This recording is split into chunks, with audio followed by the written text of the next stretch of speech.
नमस्कार, बहुत बहुत स्वागत आपका। आप देख रहे हैं खबर उत्तराखंड, आपके साथ मैं कुणाल गोस्वामी।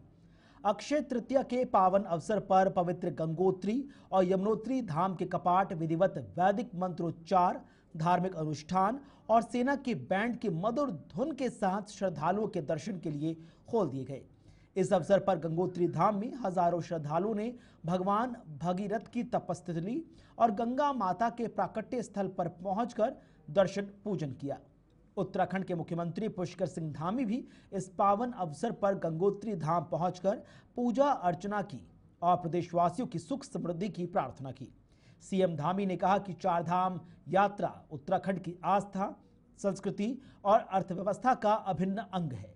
सरकार तीर्थ यात्रियों की सुविधा और सुरक्षा के लिए प्रतिबद्ध है। गंगोत्री धाम के कपाट खुलने के साथ ही आधिकारिक रूप से चार धाम यात्रा का आगाज हो गया है। वहीं गंगोत्री विधायक सुरेश चौहान ने भी सभी प्रदेशवासियों को देश चार धाम में आने का न्योता दिया। साथ ही प्रशासन द्वारा सुरक्षा, स्वास्थ्य सेवाएं और यातायात की व्यापक व्यवस्थाएं भी की गई हैं। आज बहुत शुभ दिन है, अक्षय तृतीया भी है। मैं अक्षय तृतीया की भी सभी को बधाई देता हूं। और इस शुभ घड़ी में आज से चार धाम यात्रा का शुभारंभ हो गया है।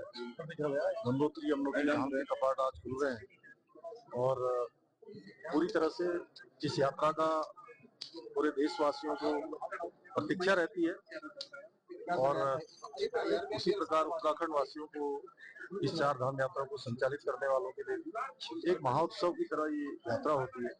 सभी तैयारियां पूरी हो गई है। सभी प्रकार से आने वाले जो तीर्थ यात्री हैं, श्रद्धालु हैं, उनकी यात्रा सुरक्षित हो, सुगम हो, सरल हो, बिना किसी परेशानी के हो, उसके सारे प्रबंध यहाँ पर किए गए हैं।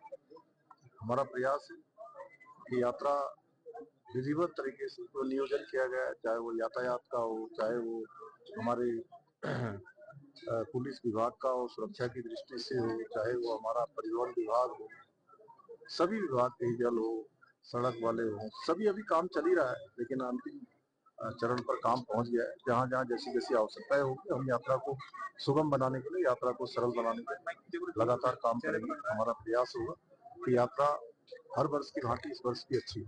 सर, कुछ विधायक असंतोष जता रहे थे यात्रा तैयारों के लेकर। जैसे यमुनोत्री विधायक है, वो कह रहे थे कि यात्रा तैयार पूछता नहीं, उन्होंने बयान भी दिया, क्या कहेंगे? देखिए, जहाँ भी सभी लोगों को इसमें भाग लेना चाहिए और सब लोगों को सहयोग करना चाहिए। मैं तो सभी से कहूंगा, ये यात्रा सरकार संचालित करती है, यहाँ के हमारे धामों के लोग संचालित करते हैं, लेकिन हम सब का कर्तव्य है, उत्तराखंड के अंदर रहने वाले हर एक व्यक्ति का कर्तव्य है कि वो यात्रा में अपना सहयोग। देखिए, चाहे वो यात्रा मार्ग पर लगने वाले दुकानें हों, होटल हों, और यह जो संदिग्ध हैं, उसके लिए हम वेरिफिकेशन ड्राइव पहले से चला रहे हैं और यात्रा के दौरान और कड़ी निगरानी रहेगी और ये अभियान हमारा वेरिफिकेशन का चलता रहेगा। तो अक्षय तृतीया का दिन है, इसीलिए हमने पहला ये कर दिया था। अक्षय तृतीया में यमुना माता के दर्शन लेने की जरूरत है, इसलिए हम ये अक्षय तृतीया में इधर आए थे। अहमदनगर जिले से आए थे हम, महाराष्ट्र। इस तरीके का एक अनुभव रहा आपका? बहुत अच्छा लग रहा है इसमें इधर आने के बाद। तो यमुना माता का दर्शन लिया इधर आने के बाद, अच्छा माता जी के दर्शन हो गए, इधर हो गए। ये मंदिर में माता जी का दर्शन लिया था पालकी में। उसके बाद अभी ऊपर जाने के पहले बार इधर दर्शन लिया था। वो मंदिर के बाहर पालकी में रख दिया, वो पालकी का किया। और आज 30 अप्रैल अक्षय तृतीया के दिन यमुनोत्री और गंगोत्री धाम के कपाट खोल दिए गए। उत्तराखंड के मुख्यमंत्री पुष्कर सिंह धामी ने यमुनोत्री और गंगोत्री धाम में पहुंचकर पूजा अर्चना की। वहीं मध्य प्रदेश, गुजरात, मुंबई, राजस्थान, हरियाणा और भारत के अन्य जगहों से आने वाले यात्री अंतर्राज्यीय बस अड्डा हॉर्बटपुर पहुंच रहे हैं, जहां पर प्रशासन की ओर से यात्रियों के लिए रुकने की व्यवस्था की गई है। साथ ही निःशुल्क पंजीकरण केंद्र भी यहां पर स्थापित किए गए हैं। कजिन है सब, और पूजा से सारी दो गाड़ियाँ हमारी हैं, 65 लोग हैं। और बस यहाँ सब उत्तराखंड में सब अभी रजिस्ट्रेशन के लिए खड़े हैं और ये सब व्यवस्था सही है। क्या आप पहले भी आए हैं उत्तराखंड में? नहीं, फर्स्ट टाइम आए हैं। आपको कैसा लग रहा है उत्तराखंड देवभूमि में आके? बहुत अच्छा लग रहा है, बहुत अच्छा लग रहा है। हरिद्वार से सुबह निकले थे, अभी यहाँ रजिस्ट्रेशन के लिए खड़े हैं। बहुत अच्छा लग रहा है, यहाँ व्यवस्था भी बहुत सही है। कितने दिन की यात्रा है आप लोगों की? 10 दिन है सर, 10-12 दिन। पूरा फैमिली है 20 लोग और ये यात्रा करने के लिए निकले हैं 4 धाम और बहुत अच्छी व्यवस्था है यहाँ पे उत्तराखंड में और सभी जगह पे हमको कोऑपरेट कर रहे हैं। पुलिस भी हमारी सहायता कर रही है और आरटीओ डिपार्टमेंट भी हमारी सहायता में है और पूरा उत्तराखंड प्रशासन हमारी सहायता में है। बहुत अच्छा लगा। अभी जा रहे हैं आगे। कितने लोग हैं आप लोग यात्री? हम यात्री कुल 2 बसेस के यात्री 67 है। 67 यात्री सर। किस स्टेट से आए हैं? हम गुजरात स्टेट से आए हैं। इधर पहलगाम में हुए आतंकी हमले और क्या पाकिस्तान पर आक्रमण किया जाए, इसको लेकर पूर्व रक्षा राज्य मंत्री और नैनीताल सांसद ने कहा कि इस सवाल पर वो कुछ नहीं बोल सकते। उनका कहना है कि प्रधानमंत्री ने आतंकवाद को मिट्टी में मिला देने की बात कही है, जिस पर देश की जनता को थोड़ा सा इंतजार करना पड़ेगा और आतंकवाद को जड़ से खत्म करने के लिए आज विश्व के देशों का समर्थन भारत को मिल रहा है। उन्होंने बताया कि भारतीय सेना पहले के मुकाबले आज काफी ज्यादा सशक्त और आधुनिकतम तौर पर मजबूत है। प्रधानमंत्री नरेंद्र मोदी के नेतृत्व में सेना काम कर रही है और सेना को खुली छूट दी गई है। आप इंतजार करिए, मोदी जी ने कहा है आतंकवाद को मिट्टी में मिला देंगे। अब आप समझ सकते हैं कि जब आतंकवाद को मिट्टी में मिलाने की बात आई है तो इंतजार हमको करना चाहिए। इंडस ट्रीटी को हमने निरस्त कर दिया, उसके साथ ही और भी कई हमने कड़े फैसले लिए हैं और जिनका परिणाम दिखाई देगा। इसमें मेरा अधिक बोलना उचित नहीं है। पूरा देश सजग है, हमारी सरकार सजग है, जिसने हमारे देश में हमारे लोगों के प्रति जो रवैया अपनाया है, जाति धर्म पूछ के गोली मारी है, उन्होंने मानवता के खिलाफ काम किया है। आतंकवादी किसी जाति धर्म वर्ग का नहीं होता है। देश ने संयम बरता है, लेकिन बहुत ही गुस्से की लहर है सबके दिमाग में। जो सहायता करने वाले लोग हैं और आतंकवादी हैं, उनका दुष्परिणाम होगा, उनका पतन का समय आ गया है। सारा विश्व आज एक मंच पर आ गया है, ये बड़ी उपलब्धि। हर समय हमारी सेना जल में, थल में, नभ में, हर जगह पूरी तरह से परफेक्ट है। हर एक को मुंहतोड़ जवाब देने के लिए तैयार है। आज हमारी सेना 62 की सेना नहीं है, आज मोदी जी के नेतृत्व में सेना है। राजनाथ सिंह जी ने बैठक ले ली, आप सब जानते हैं। गृह मंत्री जी वहीं पहुंच गए, आप ये भी जानते हैं। प्रधानमंत्री जी अपना दौरा छोटा करके भारत में आए। कितनी बैठकें हो रही हैं पूरा देश जानता है, सब लोग चिंतित हैं। इसलिए हम हर तरफ से सक्षम हैं, हर तरफ से ताकतवर हैं, हम संयम बढ़ते हुए हैं। इधर जम्मू कश्मीर के पहलगाम में हुए आतंकवादी हमले के बाद उत्तर प्रदेश के प्रतापगढ़ से एमएलसी अक्षय प्रताप सिंह ने बड़ा बयान दिया। उन्होंने कहा कि पाकिस्तान के साथ साथ जो हिंदुस्तान में पाकिस्तान है, उस पर भी कड़ी कार्रवाई की जरूरत है। एमएलसी ने कहा कि सरकार ने कार्रवाई करते हुए कश्मीर में जो कुछ लोगों के घर गिराए हैं वो ठीक से नहीं गिराए। उन्होंने ये भी मांग उठाई है कि जिस तरह से एक आतंकी की बहन का बयान सोशल मीडिया पर वायरल हो रहा है कि उनका भाई कई साल से पाकिस्तान में रह रहा था, उस परिवार पर भी कार्रवाई की जानी चाहिए। अक्षय प्रताप ने यह बयान उत्तराखंड के दौरे के दौरान राजधानी देहरादून में दिया। वाकई बहुत दुखद हादसा है। जिस तरह से हत्याएं तो बहुत होती है, जिस तरह से उनकी पत्नी, उनके बच्चों के सामने, उनके माता पिता के सामने घटना घटी, ये बहुत दुर्भाग्यपूर्ण है। और भगवान उनकी आत्मा को शांति दे, उनके परिवार को सहन शक्ति दे। लेकिन हम तो जो हमारी वो है कि पाकिस्तान तो है ही है, पाकिस्तान तो जो कर रहा है उसका जवाब देना चाहिए। और लोगों की भावनाएं भी यही हैं, आम आदमी की भी भावनाएं हैं कि वो बदले पे आदमी है कि साहब पाकिस्तान से बदलाव होना चाहिए। लेकिन हमारी अपनी समीक्षा ये है कि हिंदुस्तान में जो पाकिस्तान है, उसके खिलाफ भी कड़ी कार्रवाई होनी चाहिए। जैसे देखिए अभी सरकार ने कुछ लोगों घर गिराया, लेकिन उसको हम मानते हैं कि ठीक से नहीं गिराया। जैसे उत्तर प्रदेश में देख लीजिए, जिसका भी घर गिरता है ठीक ठाक से गिरता है, उस तरह से इनका कायदे से गिरना चाहिए था। उस समय भी जिस समय से, जैसे उनकी हमने आपके माध्यम से, मीडिया के माध्यम से उनका बयान देखा, एक महिला क्या कि कितने सालों से उनका भाई जो है बाहर पाकिस्तान में था, उनको पता था कि पाकिस्तान में है, तो ये तो देशद्रोह हुआ। देशद्रोह, इस पे कानून बना के उसके परिवार के साथ भी कार्रवाई होनी चाहिए। हमारा अपना मानना है कि उनके परिवार के साथ कार्रवाई, उसको महसूस होना चाहिए कि देशद्रोह क्या चीज होती है। इसमें कोई दो राय नहीं। नेताजी का हम लोगों का बहुत अच्छा संबंध था, एकदम उनसे ऐसा लगता था कि परिवार की तरह महसूस होता था। लेकिन अब अखिलेश जी को हम क्या कहें, उन पर क्या टिप्पणी करें। लेकिन अगर वो उनका परिचय नहीं तो उस पार्टी जब हमारे राष्ट्रीय अध्यक्ष जी से उनका परिचय नहीं, जो जनसत्ता दल के किसी व्यक्ति का परिचय नहीं, कोई नहीं पहचानता उनको। अगर वो हमारे राष्ट्रीय अध्यक्ष को नहीं पहचानते तो हमारी पार्टी का कोई व्यक्ति उनको नहीं पहचानता। ये अजीब सी बात है। बड़ा इधर जनसत्ता दल लोकतांत्रिक के प्रतापगढ़ से एमएलसी अक्षय प्रताप सिंह ने कहा कि पिछले चुनाव में पार्टी महज 19 सीटों पर लड़ी थी और बिना किसी गठबंधन के 2 सीटों पर जीत हासिल की। अब जबकि सभी दलों ने गठबंधन का सहारा लिया, उन्होंने कहा कि आगामी 27 चुनाव की तैयारी को लेकर पार्टी ने रणनीति बनानी शुरू कर दी है।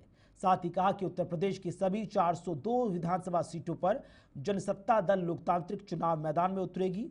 उन्होंने कहा कि गठबंधन के साथ चुनावी रण में उतरना है या नहीं, ये राष्ट्रीय अध्यक्ष राजा भैया तय करेंगे। देखिए, हमारा उत्तर प्रदेश में हम 19 सीटों पर चुनाव लड़े थे। हमारे राष्ट्रीय अध्यक्ष जी का विचार था कि हम केवल उठकटवा के रूप में न लड़ें, हम जीतने और अच्छी तरह से जहां लड़ सके वहीं चुनाव लड़ें। फिलहाल क्योंकि तुरंत पार्टी हमारी बनी थी और इस बार हम लोग तैयारी कर रहे हैं कि पूरे प्रदेश में चुनाव लड़ेंगे। और उस समय भी देखिए, जितनी पार्टियां हैं, भारतीय जनता पार्टी से लेकर समाजवादी पार्टी, सारी पार्टियां गठबंधन से लड़ी। हम बिना गठबंधन से लड़े और 19 में 2 सीटें जीत के आए। और विधान परिषद में भी इकलौते ऐसे हैं पार्टियों में कि न कांग्रेस का सदस्य विधान परिषद में है, न उसका है क्या बसपा का है। बसपा के भी एक भी सदस्य, एक ही एमएलए है, उसके अलावा विधान परिषद में नहीं है। तो ऐसी स्थितियों में हम तीसरे नंबर की पार्टी वहां पे है और प्रयास होगा कि इस बार पूरे प्रदेश में हम चुनाव लड़ें। राज्य के उच्च शिक्षा मंत्री डॉक्टर धन सिंह रावत ने हल्द्वानी स्थित उच्च शिक्षा निदेशालय में नवनिर्मित हॉल का लोकार्पण किया। इस अवसर पर मंत्री रावत ने निदेशक उच्च शिक्षा और विभिन्न डिग्री कॉलेजेस के प्राचार्यों के साथ एक महत्वपूर्ण बैठक भी की। बैठक में डिग्री कॉलेज की मूलभूत सुविधाओं को बेहतर बनाने और छात्रों की मांगों को लेकर विस्तार से चर्चा करने की मांग उठी। उच्च शिक्षा मंत्री ने कहा कि राज्य सरकार छात्रों की जरूरत को प्राथमिकता दे रही है और उच्च शिक्षा संस्थानों में गुणवत्ता सुधार के लिए लगातार प्रयास किए जा रहे हैं। गौलापार डिग्री कॉलेज की भूमि संबंधी मामले में लापरवाही पर मंत्री ने कॉलेज के प्रिंसिपल को कड़ी फटकार लगाई। सबसे पहले तो मैं अपने डायरेक्टर को बधाई देना चाहता हूं कि वो 45 साल की सेवाओं के बाद आज कल रिटायर्ड हो रहे हैं। आज उनका यहाँ पे रिटायरमेंट का कार्यक्रम के उपलक्ष्य में यहाँ पे पहुँचा हूँ। और दूसरा, निदेशालय में अब यहाँ पे बहुत अच्छी व्यवस्था आपने बना दी। कौशल विकास केंद्र का यहाँ पे खुला है, यहाँ पे जो हॉल बना है उसका भी लोकार्पण किया गया है। और हमारे अब सारे महाविद्यालय बन के तैयार हो गए हैं। अब गौलापार महाविद्यालय जो है उसकी जमीन के लिए आज मैंने निर्देश दिए हैं जिलाधिकारी को भी और अपने विभाग को भी कि जल्दी अगर इसकी जमीन हो जाएगी तो हम कॉलेज का निर्माण शीघ्र कर लेंगे ताकि बच्चों को दिक्कत न हो। और मैं अपने मुख्यमंत्री जी का भी धन्यवाद देना चाहता हूँ कि उच्च शिक्षा में जो भी डिमांड हमने की है वो सारी पूरी हुई। बच्चों के लिए फर्नीचर हम पूरा दे रहे हैं, किताबें पूरी दे रहे हैं, बच्चों उदयमान बच्चों के लिए अलग से जो है व्यवस्था कर रहे हैं, उनको छात्रवृत्ति योजना दे रहे हैं। टीचर्स के लिए जो है भक्त दर्शन पुरस्कार दे रहे हैं। जो अच्छे टीचर हैं उनको 15-15 लाख रुपए तक का जो है प्रोजेक्ट वो बना सकते हैं, व्यवस्था कर रहे हैं। और आप खुद आज समीक्षा बैठक में थे, आपने देखा होगा कि हमने उच्च शिक्षा में जो भी बच्चों की डिमांड थी वो सारी पूरी की। उत्तराखंड वन विभाग में प्रशासनिक कार्यों को लेकर 8 नई गाड़ियों को वन मंत्री सुबोध उनियाल ने वन मुख्यालय को में हरी झंडी दिखाकर रवाना किया। वन मंत्री सुबोध उनियाल ने कहा कि वन विभाग में अब तक 81 चौपहिया वाहन, सैकड़ों प्राइवेट वाहन और 328 मोटरसाइकिल इस्तेमाल किए जा रहे हैं, जिससे विभागीय कर्मियों को किसी भी तरह की कोई शिकायत न हो। प्रदेश के वन मंत्री सुबोध उनियाल ने यह भी कहा कि बीजेपी सरकार में वन विभाग में अधिकारियों और अन्य कर्मचारियों को मिलाकर 2000 पदों पर नियुक्ति भी दी गई है। उन्होंने प्रदेश के जंगलों में आग लगने की घटनाओं को लेकर कहा कि पिछले सालों के मुकाबले अभी तक स्थिति काफी ठीक है और आग लगने की घटनाएं काफी कम हुई हैं। उन्होंने जन जागरूकता और तमाम अन्य बातों का जिक्र करते हुए कहा कि वन विभाग वन अग्नि की घटनाओं पर पूरी तरह से नजर बनाए हैं और सभी अधिकारी समन्वय बनाकर काम कर रहे हैं। जहां पर भी आग लगने की घटनाएं सामने आ रही हैं, उन्होंने तेजी के साथ उसे बुझाया भी है।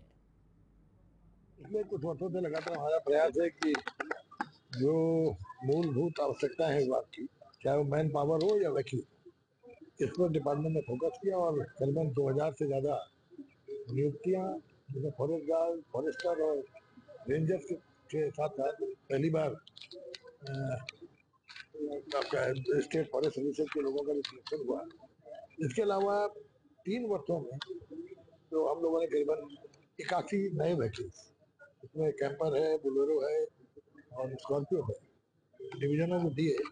इसके साथ साथ 300 मोटरसाइकिल और 328 के आसपास हमने मोटरसाइकिल दी, ताकि हमारे कर्मचारियों के पास इस तरह की कोई कमियां न हो और कभी भी इससे सूचना मिलने पर तत्काल वो अपने डेस्टिनेशन पे ले जा सके। साथ ही साथ सैकड़ों गाड़ियां हम लोग किराए के बेसिस पे भी उनको अलाउ किया है कि अगर जब आवश्यकता पड़े, चाहे वो फॉरेस्ट फायर को मिटिगेशन का प्रश्न हो, ह्यूमन वाइल्ड लाइफ कंसंट्रेशन को रोकना हो या पोचिंग कहीं पे है उसको रोकने के लिए, तो हमारे पर्याप्त संसाधन है। और इसके अलावा फॉरेस्ट फायर के लिए करीबन 20 करोड़ रुपया स्टेट सेक्टर से और 12 करोड़ रुपया कैंपस से हमें स्वीकृत हुआ है। भारत सरकार से हमने 10 करोड़ की डिमांड की है। और इसके अलावा जो आपदा प्रबंधन वो है हमारा विभाग है, उससे भी जो आपको 7,000 फायर फाइटिंग सूट्स और पूरा उनका पर्सनल गेयर ये हम लोगों को आ रहे हैं। तो इसको कुल मिलाकर के हमारे जो फायर वाचर्स हैं, जो हमारे कर्मचारी हैं, वो सुरक्षित भी रहें और वनाग्नि को रोकने में भी सफल हो। साथ ही साथ ह्यूमन वाइल्ड लाइफ कॉन्फ्लिक्ट को भी आपने देखा कि पिछले वर्ष हम लोगों ने 5000 से ज़्यादा इसमें ट्रेनिंग दी है, अवेयरनेस कैंप लगाए हैं ताकि लोगों को ह्यूमन वाइल्ड लाइफ कॉन्फ्लिक्ट। इधर निर्माणकर्ताओं को राहत देने के उद्देश्य से हरिद्वार रुड़की विकास प्राधिकरण के उपाध्यक्ष अंशुल सिंह के द्वारा सुशासन कैंप का आयोजन किया गया, जिसमें भारी संख्या में लोगों की भीड़ उमड़ी। उन्होंने क्षेत्र के लोगों से अपील करते हुए कहा कि जिन लोगों के नक्शे पेंडिंग पड़े हैं, वे लोग मांगे गए दस्तावेजों के आधार पर कैंपों में पहुंचे और अपने नक्शों को पारदर्शिता के साथ स्वीकृत करा सकते हैं। HRDA विभाग के उपाध्यक्ष अंशुल सिंह ने बताया कि जो पेंडिंग नक्शे थे, उनमें से लगभग 80 नक्शे अब तक पास हो चुके हैं। उन्होंने कहा कि ग्रामीण क्षेत्रों में भी डेवलपमेंट जरूरी है, जिसको लेकर विभाग लगातार काम कर रहा है। उन्हें रेजिडेंशियल मैप्स और 75 मीटर स्क्वायर के नीचे जो कमर्शियल मैप्स थे, उनको पास करने के लिए यहाँ हम लोग आए हुए थे। तो आप देख सकते हैं हमारी पूरी टीम बैठी हुई है। तो हमारे पास जो पेंडेंसी थी अभी 111 मैप्स की थी, जब हमने ये कैंप लगाने का विचार लिया था आज से 3-4 दिन पहले। उसमें से खुशी की बात है कि 80 मैप्स हम पास कर चुके हैं, 80 मैप हम पास कर चुके हैं, मतलब निर्गत हो चुके हैं। बाकी बचे हुए मैप पे कार्रवाई चल रही है। तो कुछ फाइल्स होती हैं रिजेक्शन में जाती हैं, तो which is a very good thing. हमने रखा था कि 20% से कम रिजेक्शन होना चाहिए, तो वही हम देख रहे हैं कि वो उस फिगर की तरफ हम जाते आ रहे हैं। साथ ही साथ 6 से 7 फाइलें अभी फ्रेश आई थी, जो लोग आज ही मैप लेकर आए, तो उसमें से 6 फाइलें हम लोग पास कर चुके हैं। तो ऐसे जैसे लोग आते जा रहे हैं, हम लोग देख रहे हैं जिनके डॉक्यूमेंटेशंस पूरे हैं, क्योंकि चेकलिस्ट हमने दे रखी है वेबसाइट पे।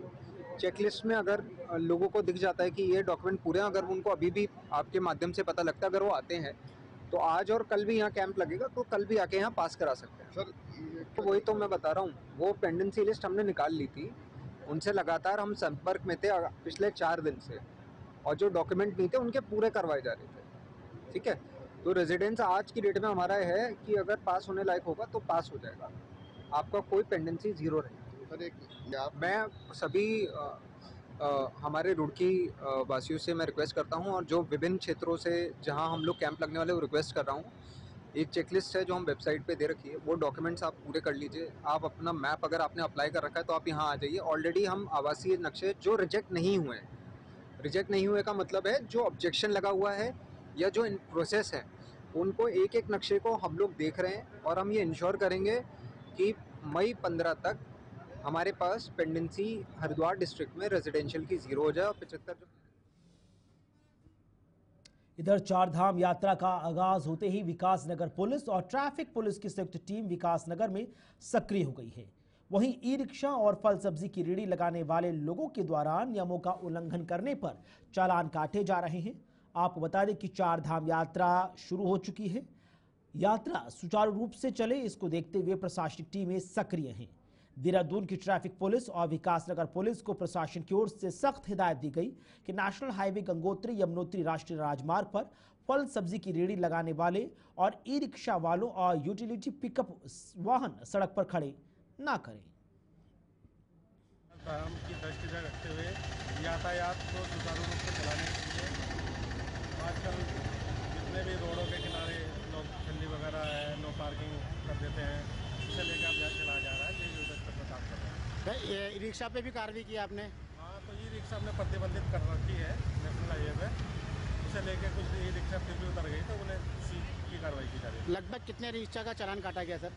करीबन 20-22 चालान टोटल हुए हैं, जिसमें ई रिक्शा के भी 8-10 चालान और नो पार्किंग भी सर इसमें? हाँ, टोटल 20-25 हो गया अभी तक और कार्रवाई चल रही है। इधर वरिष्ठ पुलिस अधीक्षक देहरादून अजय सिंह के द्वारा पछुआदून में अवैध खनन, ओवरलोड व रेस ड्राइविंग के विरुद्ध निर्देश के क्रम में कोतवाली विकासनगर पुलिस के द्वारा अवैध खनन पर कार्रवाई की गई। आपको बता दें कि 2 दिनों में कोतवाली विकासनगर पुलिस के द्वारा अवैध खनन, ओवरलोड व रेस ड्राइविंग के विरुद्ध कार्रवाई के लिए अलग अलग स्थानों पर चेकिंग अभियान चलाया गया, जिसमें 1 दर्जन वाहन, जिसमें डंपर, ट्रैक्टर ट्रॉली, पिकअप वाहन सीज हुए।